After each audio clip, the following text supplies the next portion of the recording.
গত কালকে একটি আপডেট এসেছে গ্রুপ সিডি বিষয়ে, ওয়েস্ট বেঙ্গল স্কুল সার্ভিস কমিশনের গ্রুপ সিডি নিয়ে।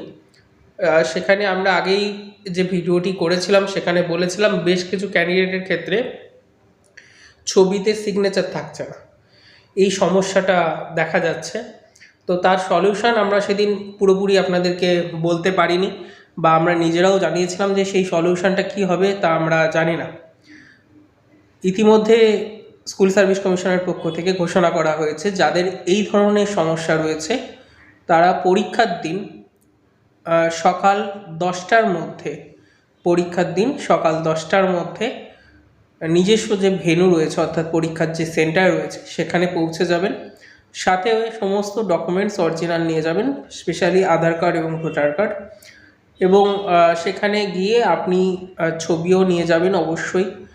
এই ডকুমেন্টসগুলো নিয়ে গিয়ে আপনাকে আলাদা করে ওখানে ভেরিফাই করার সুযোগ করে দেওয়া হবে, বা আপনাকে কারেকশান করার সুযোগ করে দেওয়া হবে। তারপরে আপনি পরীক্ষা দিতে পারবেন।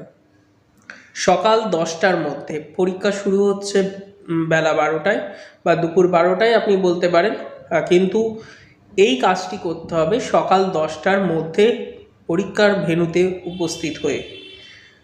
পরীক্ষার ভেন্যুতে গেট ক্লোজ টাইম রয়েছে 11টা 45 মিনিট।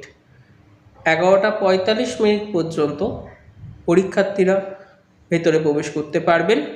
12টা পর্যন্ত ঘরে অর্থাৎ পরীক্ষার হলের ভেতরে আপনাকে প্রবেশ করতে দেওয়া হবে, এবং পরীক্ষাটি চলবে দুটি হাফে। আপনারা জানেন সি এর জন্য আলাদা টাইম নির্ধারিত রয়েছে, ডি এর জন্য আলাদা টাইম নির্ধারিত রয়েছে। যে টাইম নির্ধারিত রয়েছে সেই টাইমের আগে আপনি কিন্তু পরীক্ষার হল থেকে বেরোতে পারবেন না।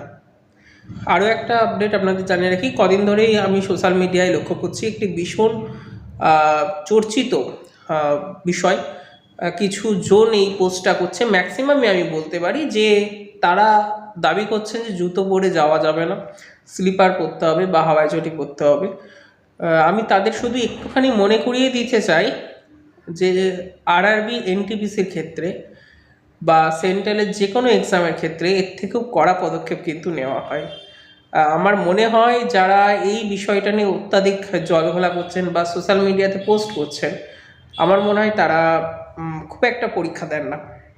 সেই জন্যই এই বিষয়টা এত জলঘোলার কারণ হয়ে উঠেছে। অনেকে আবার দেখলাম স্লিপার বেচে কে কত টাকা আয় করবে সেসবও দিচ্ছে। তবে সেগুলো সম্পূর্ণ আলাদা। আমার মনে হয় পরীক্ষা দিতে গেছে, আপনি তো আর ওখানে ফ্যাশন শো করতে যাননি। যদি ফ্যাশন শো করতে যেতেন তাহলে আলাদা বিষয়। যদি বুটি পরে যেতে হয়, যদি অনেক দূরের যাত্রা থাকে, আমি বলবো বুট পরেই যাবেন। আমি আবারও বলছি বুট পরেই যাবেন। গিয়ে বুটটাকে যে ব্যাগ থাকবে আপনার সেই ব্যাগের মধ্যে রেখে পরীক্ষার কেন্দ্রের বাইরে রেখে দেবেন, কিচ্ছু হবে না। কিছু হয় না সাধারণত, আমি আজ পর্যন্ত শুনিনি পরীক্ষা কেন্দ্র থেকে কারোর কোনো জিনিস চুরি হয়েছে বলে। সেখানে রেখে খালি পায়ে পরীক্ষার হলে ঢুকবেন। আপনার যে পরীক্ষা দিতে যাচ্ছেন, যেটা আপনাকে রুটি রোজগার করাবে অর্থাৎ ভাত খেতে দেবে বাংলায় বললে, সে তো আপনার মন্দির মসজিদের মতো। সেখানে খালি পায়ে ঢুকতে কী অসুবিধা আছে? আমার তো মনে হয় না কোনো অসুবিধা হবে। আর সেন্ট্রালের পরীক্ষায় মাজার বেল্ট খুলে নেওয়া হয়, মাথার ক্লিপ খুলে নেওয়া হয়, নাকের নাক ছবি, হাতের চুড়ি মহিলাদের যাদের থাকে সব কিছু খুলে তারপরে প্রবেশ করতে হয়। তখন তো এত আলোচনা করা হয় না। আমার মনে হয় যারা এই বিষয়টা আলোচনা করছেন তারা সচরাচর পরীক্ষা দেন না। এবার আসি পরবর্তী পয়েন্ট, পেন ইস্যু। যে কী ধরনের পেন স্যার নিয়ে যাবো, ওখানে পরিষ্কার লেখা আছে অ্যাডমিটে যে স্বচ্ছ একটি পেন নিয়ে যাবেন। স্বচ্ছ মানে যে পেনটা ভেতরে কী আছে দেখা যায়। কেউ 2 টাকার পেন নিয়ে যেতে পারেন, ইউজ অ্যান্ড থ্রো, কোনো অসুবিধা নেই। কারোর যদি মনে হয় যে একটু দামি পেন ইউজ করবেন, নিয়ে যেতে পারেন। কারোর যদি মনে হয় স্পেশালি ওয়েমার শিটের পেন ইউজ করবেন, তাও করতে পারেন। কোথাও লেখা নেই যে ওয়েমার শিটের স্পেশাল পেন নিয়ে যাওয়া যাবে না, শুধু মেনশন করা আছে স্বচ্ছ, যেটা বোঝা যাবে, তাহলেই আপনি পরীক্ষা কেন্দ্রে প্রবেশ করবেন। আমার মতে বলে 2টি পেন নিয়ে যান, 2টি কোম্পানির। তাতে কোনো রকম সমস্যা আপনার যদি আসে, যে পেনটাই সমস্যা হচ্ছে সেটা পরীক্ষা কেন্দ্রের বাইরে রেখে আপনি পরীক্ষার হলে ঢুকে যাবেন, কোনো সমস্যা আশা করি হবে না। পরীক্ষার সময় কী কী নিয়ে যাব, এটা স্পেশালি যারা নতুন ক্যান্ডিডেট, একদম নতুন, এবছর হয়তো প্রথমবার পরীক্ষা দিচ্ছেন, তারা করছেন, তাদের উদ্দেশ্যে বলছি, পরীক্ষা দিতে যাওয়ার জন্য শুধু আপনি নিজে যাবেন, ঠিক আছে? নিজেকে যেতে হবে প্রথমে, তারপরে একটা আধার কার্ড নেবেন, অ্যাডমিট কার্ড নেবেন, আর সাথে 2 কপি ছবি নেবেন। যতই ঠিক থাকুক 2 কপি ছবি রাখবেন, কোনো না কোনো সময় দরকার হতে পারে। আর যে পেনটা নেবেন সেটা ওএমআর শিটের স্পেশাল পেন, যেটা আমরা আমাদের স্টুডেন্টদেরকে বলে দিয়েছিলাম যে ওএমআর শিটের স্পেশাল পেনটা তারা আপনারা ফলো করে, সেই পেনটা নিয়ে আপনি পরীক্ষা দিতে যাবেন। নিজে যেতে হবে, ঠিক আছে? অন্য কেউ গেলে হবে না।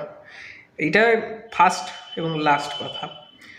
আর বাকি কোনো রকম অর্নামেন্টস পরবেন না, যা যা নিয়ম আছে সেই নিয়মগুলো পালন করবেন। কোনো প্রকার ঘড়ি অ্যালাউ নেই, আমি বলবো কোনো ঘড়ি পরারও দরকার নেই। পরীক্ষার হলের প্রত্যেকটি ঘরে ঘড়ি থাকে দেওয়ালে টাঙানো, সুতরাং কোনো অসুবিধা নেই। যদি না থাকে, যারা পরীক্ষক ওখানে প্রেজেন্ট রয়েছেন, গার্ডে রয়েছেন, তারা কিন্তু আপনাকে বলে দেবে টাইম, সুতরাং এটা নিয়ে কোনো অসুবিধা হওয়ার কথাই নয়। সুতরাং এই বিষয়গুলো নিয়ে অধিক মাত্রায় ভাবা বন্ধ করুন, মূল বিষয় পড়ার দিকে মনোযোগ দিন। আচ্ছা, অনেকে আমি দেখলাম যে আমাদের যারা ফেসবুকে ভিডিও যে স্যাররা ছাড়েন, সেই স্যারদের অনেক কমেন্টসে, আমাদের আজকে স্যার ছিলেন একজন, তো তার ভিডিওর কমেন্টসে লিখছে, স্যার কাট আপ কত যাবে? এটা কিভাবে বলবো আমি তো জানি না। স্যারও বলেন যে আমি জানি না কাট আপ কত যাবে, কিন্তু তারপরেও দেখলাম লম্বা করে তালিকা চলে আসছে, স্যার কাট আপ কত যাবে, কাট আপ কত যাবে। কাট আপ কী করে বলবেন এখন? প্রশ্নের মানই দেখলেন না, প্রশ্ন কেমন হলো, সহজ হলো না কঠিন হলো, প্রশ্নই ভুল হলো কিনা, প্রশ্ন আগে বেরিয়ে গেল কিনা, অনেকগুলো বিষয় থাকে, তারপরে কাট আপের বিষয়টা আসে, ঠিক আছে? এইগুলো নিয়ে অযথা মাথা খারাপ করার কোনো দরকার নেই। শুধু বলবো, নিজে যেটা পড়েছেন সেই পড়াটাই বজায় রাখুন এবং ভালো করে আরও পরীক্ষা রিলেটেড পড়ার জন্য প্রস্তুতি নিন। এই ছিল আজকের আমাদের ছোট্ট একটি আপডেট গ্রুপ সিরিজ স্পেশালের জন্য। তবে যদি কারোর কোনো প্রশ্ন থেকে থাকে, তাহলে অবশ্যই কমেন্ট বক্সে কমেন্ট করবেন। আমাদের কমেন্ট বক্স খোলা থাকছে, কোনো ইস্যু নেই। আপনারা আপনাদের মূল্যবান মতামত বা কোনো প্রশ্ন থাকলে সেখানে জানাতেই পারেন। আমি চেষ্টা করব পরবর্তী ভিডিওতে সেগুলো সম্পর্কে আলোচনা করার। আরও একটি স্পেশাল কথা বলে যা শেষ করব, West Bengal primary special educator পোস্টের যে পরীক্ষা হয়েছিল তার কিন্তু অ্যান্সার কি বেরিয়ে গেছে। আমাদের হিসাবে তেমন কোনো ভুল চোখে পড়েনি। যদি আপনাদের চোখে পড়ে তাহলে অবশ্যই চ্যালেঞ্জ করার সুযোগ থাকছে, আপনারা চ্যালেঞ্জ করতে পারেন।